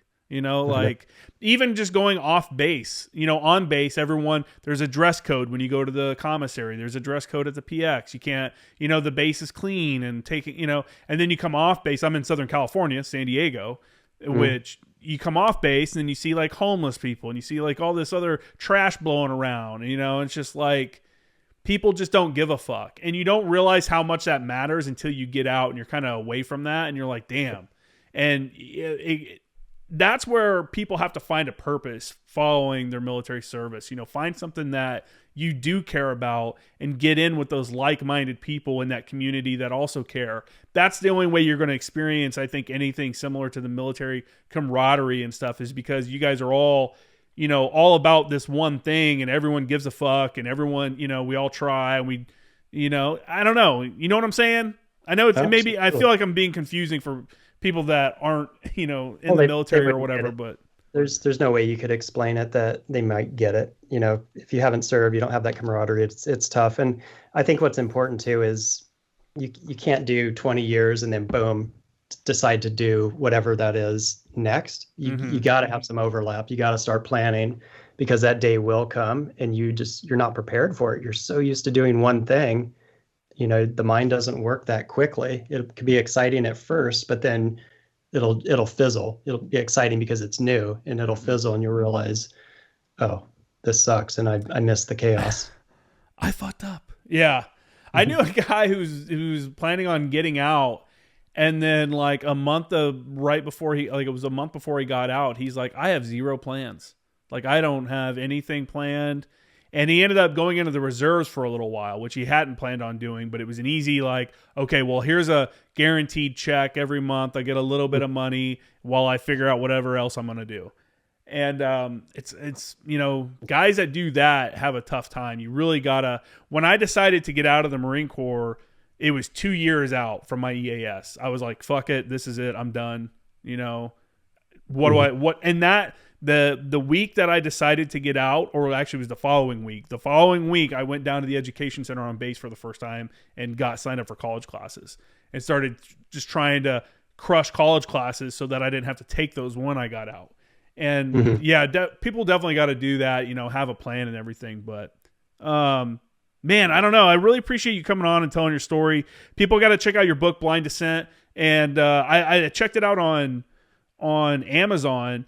And it has 4.5 stars out of 1,300 reviews. So it's not like only like 15 people reviewed it. Like that's a lot of reviews, man. So that's awesome that you're getting that kind of.